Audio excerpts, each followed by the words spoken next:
Welcome back from the break, Ram fans. Before I jump into my picks for my 2 fantasy football players you should pick up on waivers this week, let's take a look at how the return of fans has brought some much-needed life back into CSU athletics.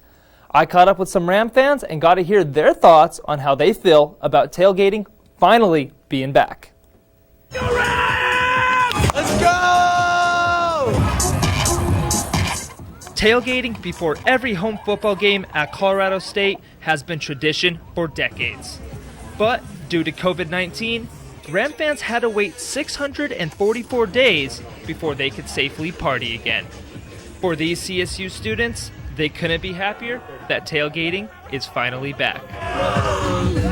I think all these kids really missed this, and being able to come out and do it how they want to do it means a ton to every single one of them. Honestly, seeing like the school culture right here, like seeing everyone like, as a community working together, just like celebrating school pride. I've never experienced this kind of like community before. Like everyone's just like celebrating the same exact thing. The positive football culture at Colorado State brings in fans from all over the nation, from alumni to opposing visitors. Well, I missed it. I haven't been back in 2 years, missed last year obviously, and as a season ticket holder especially, I love being back here, and I live in Florida. I mean, the party, the getting together with people you know, having a few drinks, good food, you know, everything that's involved, meeting a lot of people. Even with a program that has seen its fair share of struggles over the last several years, the passion for tailgating does not change.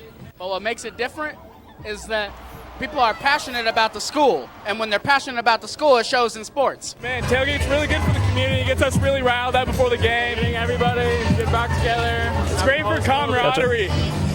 Right now, CSU sits at 1-2.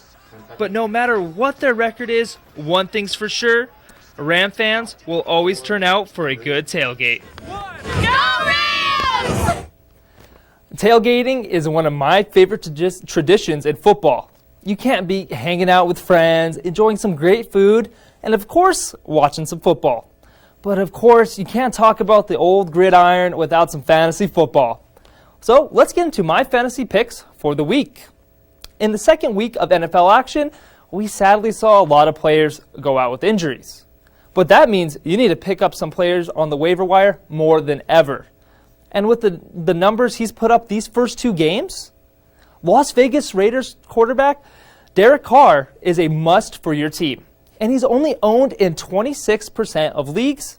In his last 2 games, Carr has 4 touchdowns, 817 yards, and 0 interceptions. To put that in perspective, that is 24 fantasy football points in both games. That is absolutely absurd for a quarterback, of course, unless your name's Kyler Murray. And Derek Carr does have some deep threats with Henry Ruggs, Darren Waller, arguably the best tight end in the league, and a security blanket with Hunter Renfrow. They also have a great running back core, 2 Alabama products, Josh Jacobs entering the prime of his career, and Kenyon Drake. I thought that was a great pickup out of Arizona. He's a great 1-2 punch and sets up the play-action pass for Carr.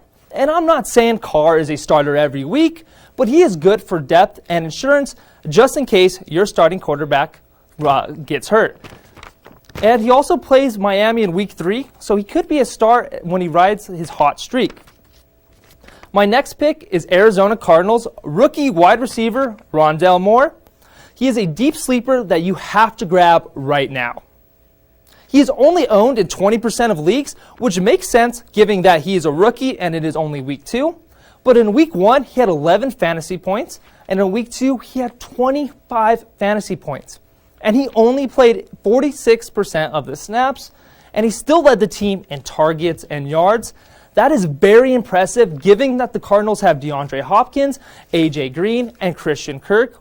I truly believe his production should really go up, given his speed and his route running abilities. He reminds me of Tyreek Hill and KJ Hamler, just a little bit bigger and just a little bit slower.